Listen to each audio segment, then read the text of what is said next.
It is an honor to be here. This is a unity program. And one of the things I love to see is people coming together for a common cause.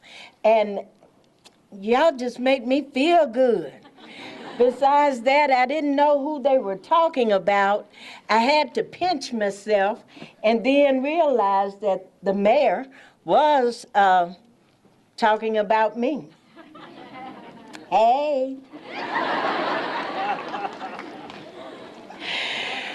I'm going to tell you a short story. And in this story, it's going to tell you about the man that we are honoring today, Dr. Martin Luther King Jr., and how he changed my life. But I got to begin when I was 7 years old. See, at 7, my mother died, and I'm the oldest of 4.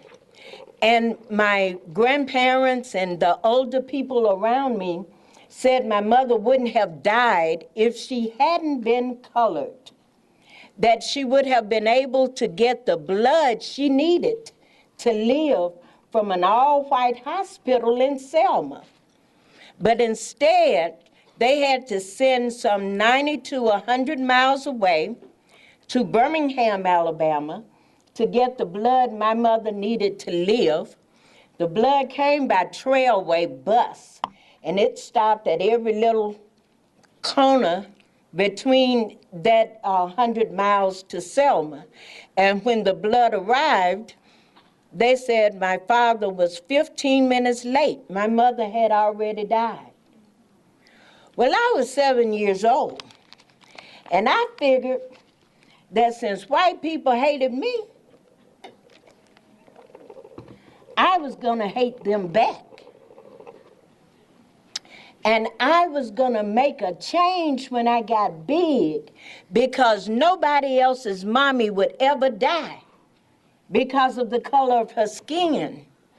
So I'm going to let you know, when I was 7 years old, every little fiber of my 7-year-old being hated white people in Selma, Alabama. And I didn't know what I was going to do to make the change, but I knew in my heart that one day I was going to make a change. Dr. Martin Luther King came to speak at a church in Selma. I was 13 years old, and my grandmother took me and my siblings to hear him speak. Now, there's a little story behind that. We used to watch a story on Saturdays called Sergeant Preston of the Yukon. And Sergeant Preston had this beautiful German Shepherd dog named King. And King saved everybody and everything in 25 minutes on Saturday. So we knew we were going to see King, the German Shepherd. We had decided how we was going to shake King's paw and hug King's neck. But then a man named Mr. James Baldwin got up and introduced Dr. Martin Luther King Jr. Of course, we were disappointed. But when this man started to speak, he made everybody come closer to listen to him, because his voice was just like, ooh. His voice just was good, y'all. I can't explain it. At 13, I wanted to hear what this man was saying, and I kept leaning up so I could hear. Dr. King said in his speech, he was talking about how our parents, it was time for them to get the right to vote, and how he was going to do it. We were going to do it nonviolently. Whatever he was saying, I was with it.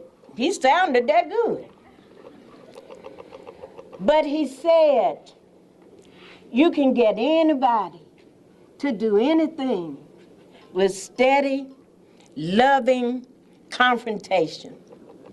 And when he said those 3 words, I heard him. And I said, wow.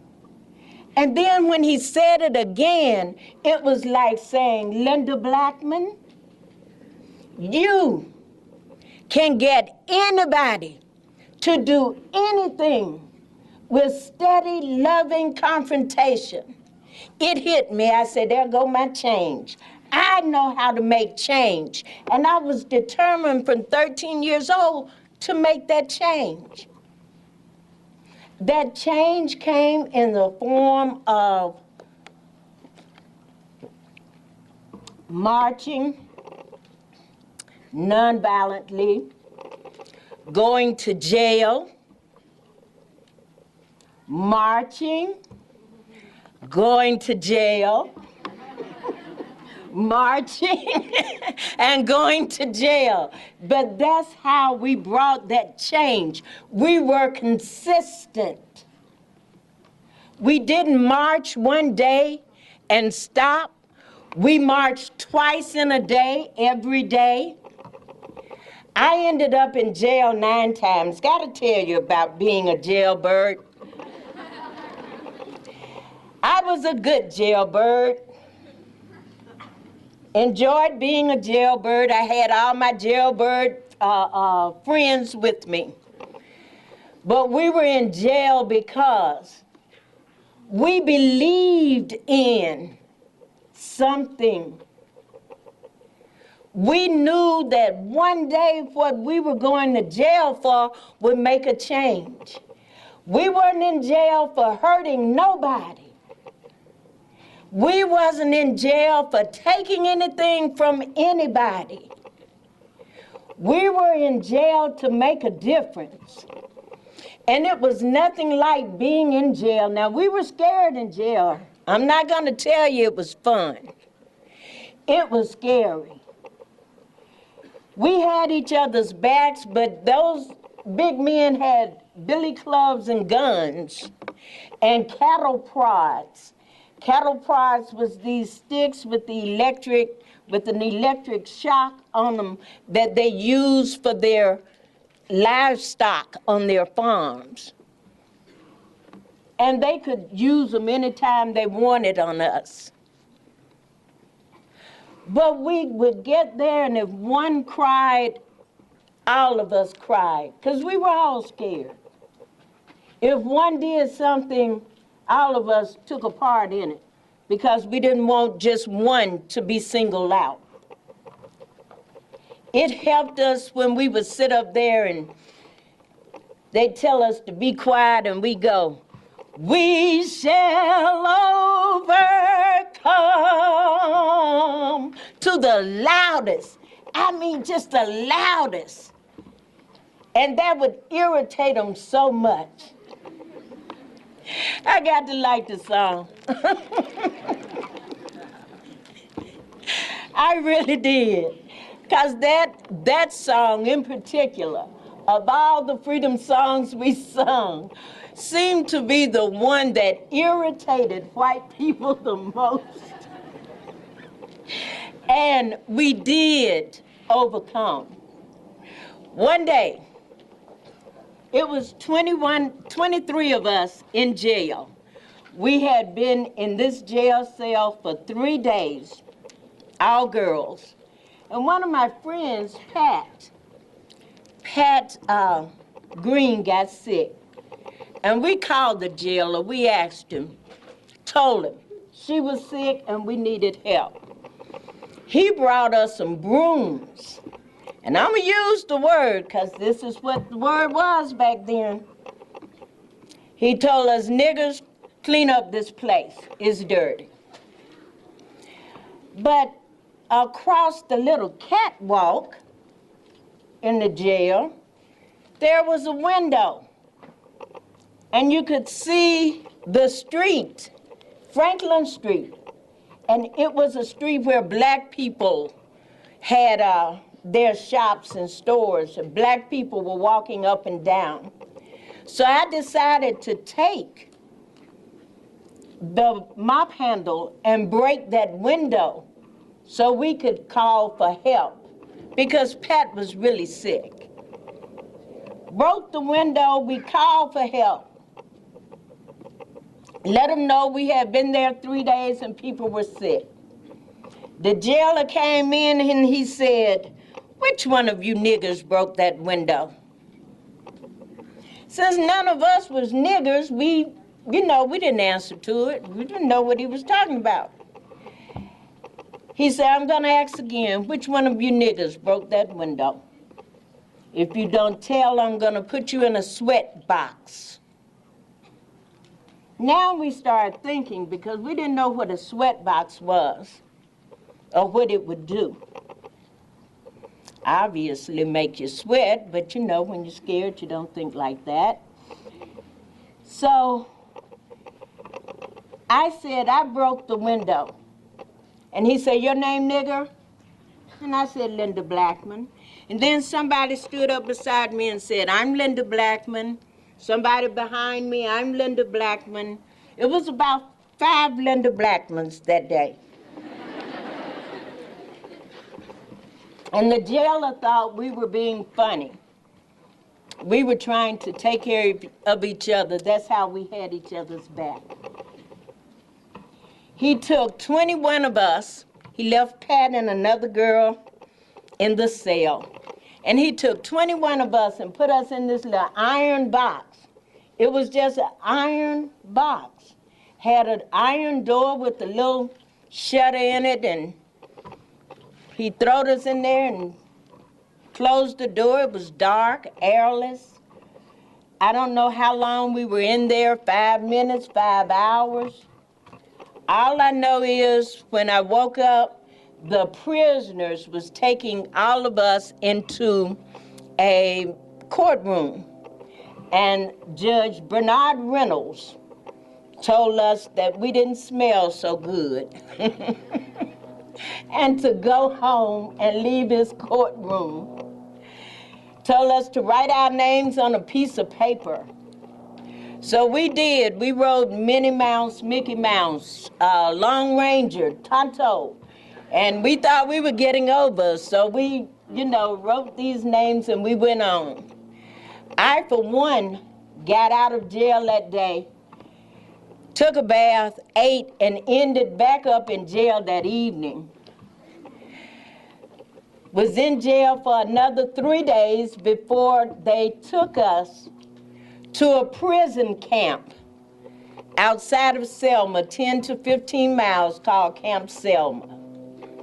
We were there for 2 whole days and nights and a 3rd day. And for 3 days, they fed us black-eyed peas 3 times a day. Then on the 3rd day, they took us and put us on school buses. See, we were really scared because we had never been to prison before. And we didn't know if our parents or the leaders knew where we were. So they took us and put us on a bus, and we thought we were going home. Bus ride got longer and longer, and our imaginations began to stretch and stretch.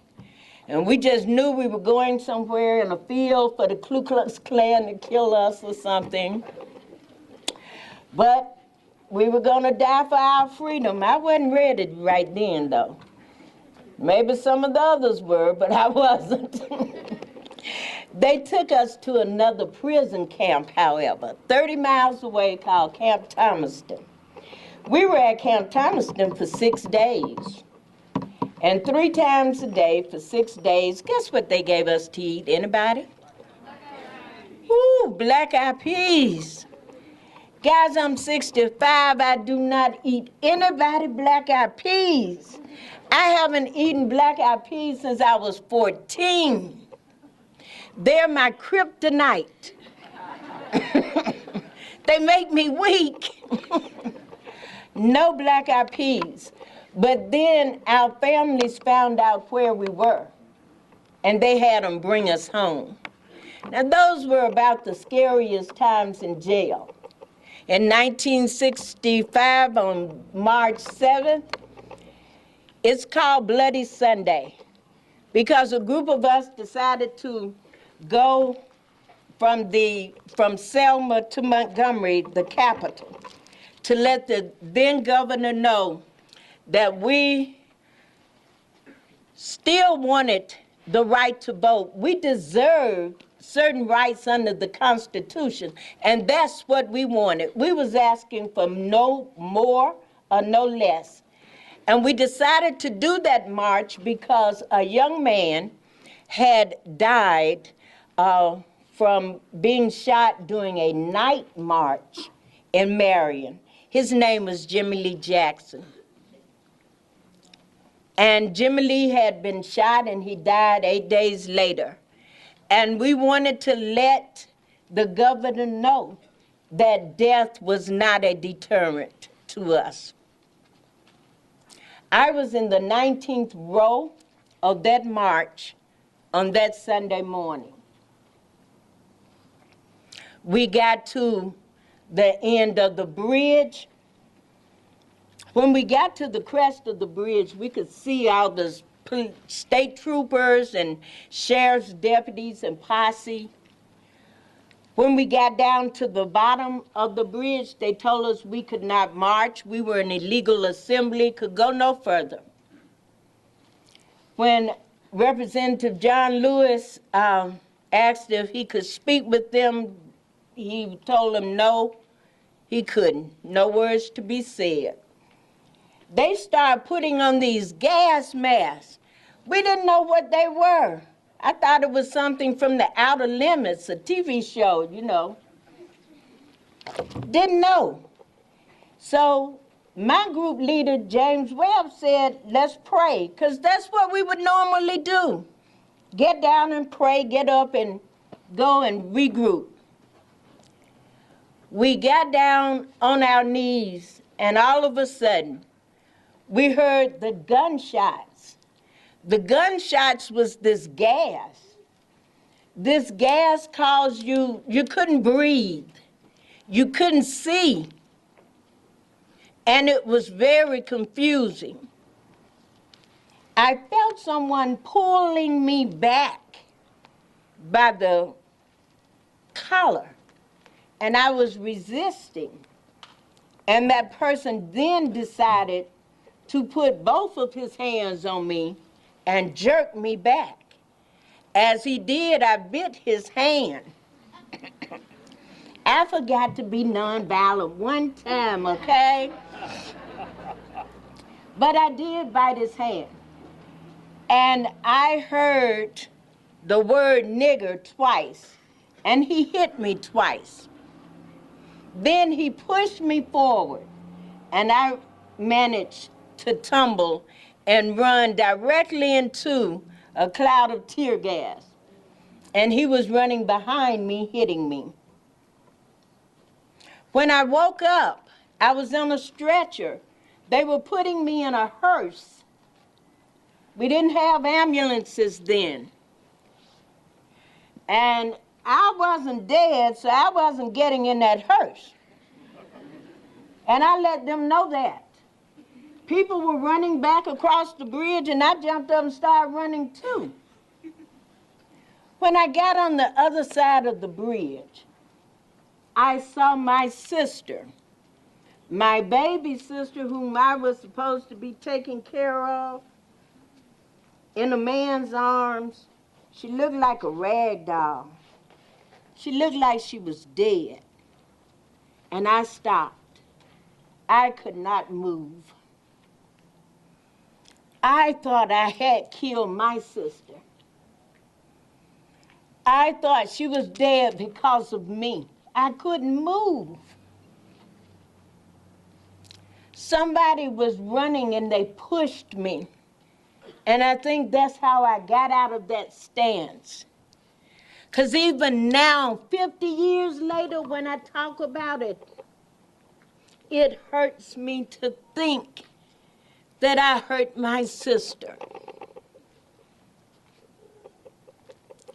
But this man told me she had just fainted. And I was trying to wake her up, and she opened her eyes and she started screaming when she looked at me, and I just grabbed her hand and I started running. I thought if we get back to Brown Chapel Church, we'd be safe. But when we got back to the church, oh my God, there was these state troopers, and there was the Selma City Police, the posse, and the deputies. They had surrounded the church. So we ran between the buildings, and my thought was to get to First Baptist Church. I was so confused. I ran exactly 10 feet past our back door, going to First Baptist Church. When I got there, somebody said, "She's bleeding. She needs to go to the hospital." Now, by this time, y'all, we had our own black hospital, Good Samaritan. And somebody took me to the hospital. I remember telling a lady my name at the hospital. And the next thing I remember is my daddy bringing me home that night. I ended up with 7 stitches over my right eye, the back of my head shaved, and 28 stitches. The nurses and people at that hospital say, a lot of us don't remember what happened because the doctors stitched us up without anesthesia.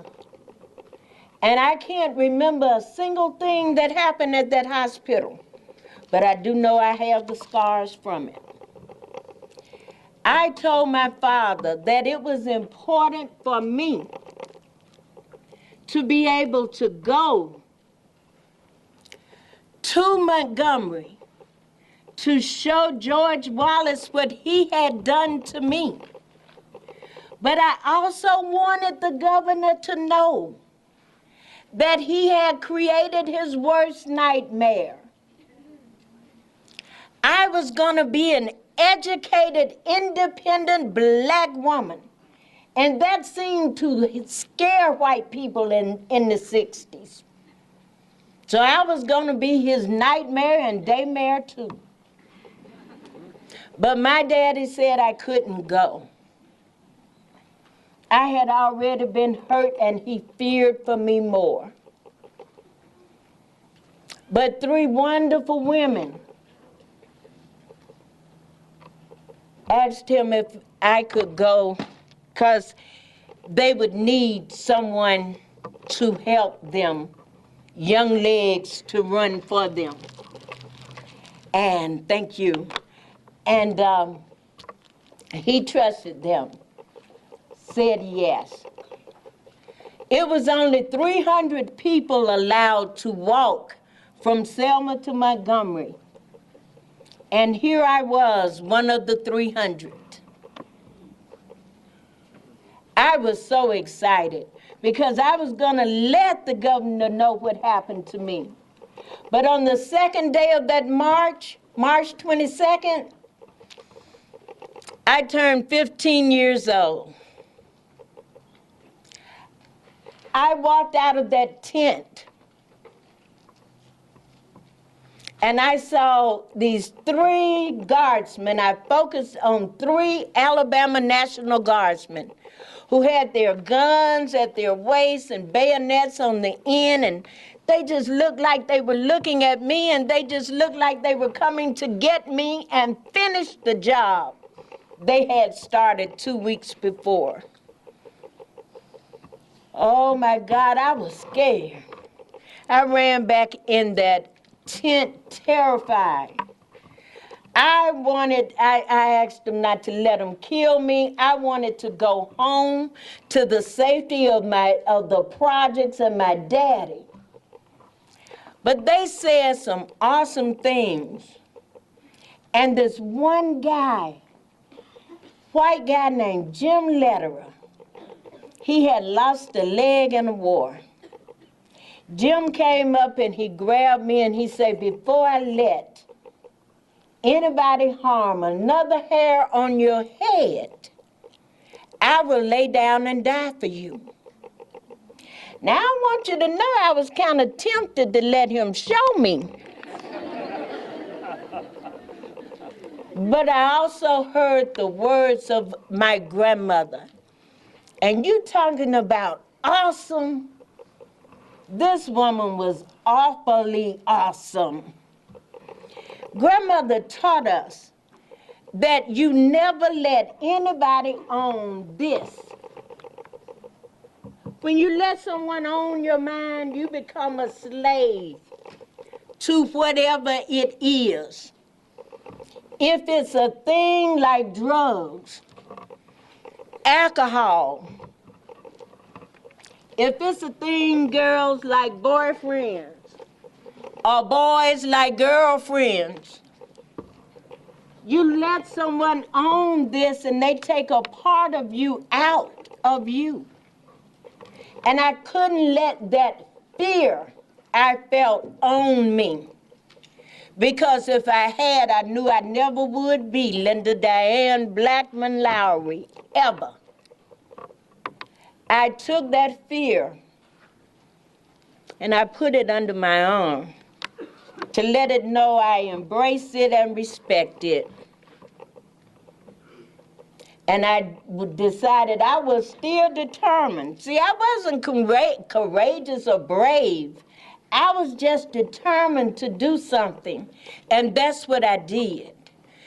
You have that determination in you, and you can change things just by steady loving confrontation and determination. Determination is a will to do. And if you want to change things, that's how you have to do it, as far as I'm concerned. I want to say this in closing. I use the word nigger a lot. And I use the word nigger because it was used on me. That word is a hateful word. It means ownership. When you hear it in our songs, the songs that you like to listen to, somebody is always talking about my nigga. I don't care how you spell it. I don't care how you say it. That word means ownership. There's not a rapper that you are paying your money to for the music. There's nobody sitting next to you. There's nobody qualified to own you. When I was a little girl, my father, and I would walk down the street holding hands going to a store. My father was this big, strong black man. He had his hat on. He had his shoulders straight. And he had his little girl swinging her hand, laughing and talking. When we would go into a store, my father's hat came off. My father's shoulders slumped. His head went down. And children younger than me could say, "What you want, nigger?" And my father used to squeeze my hand. I guess so I wouldn't say anything, and he wouldn't say anything. That word needs to come out of your vocabulary altogether. It needs to.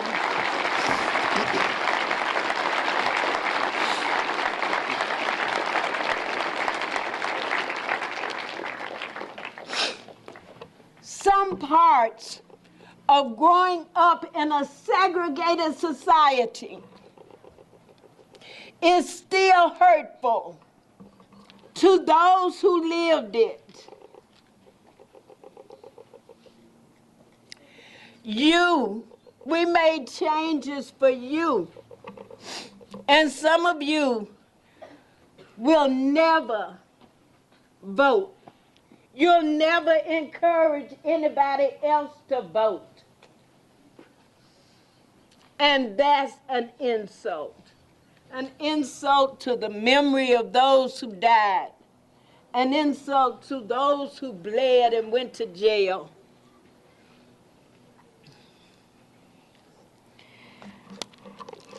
I am getting a little emotional now. So I'm gonna say, keep this unity thing going. Keep it going. You need each other. There's not one group of people that can just depend on themselves and nobody else. You need each other.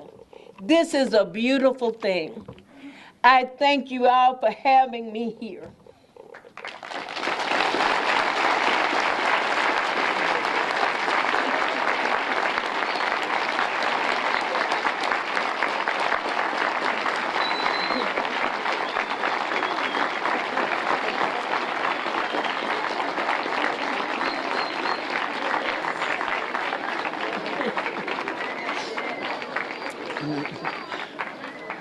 Pretty humbling, huh? I want to present, and it is really such an honor for me to be able to do this, to present you with a plaque. It says, "Thank you for helping the city of Peoria honor King's vision of all people coming together equally." On behalf of the city of Peoria, it's my honor to present this with you, and thank you. Thank you so much. Thank you. I didn't intend to stop. Thank you.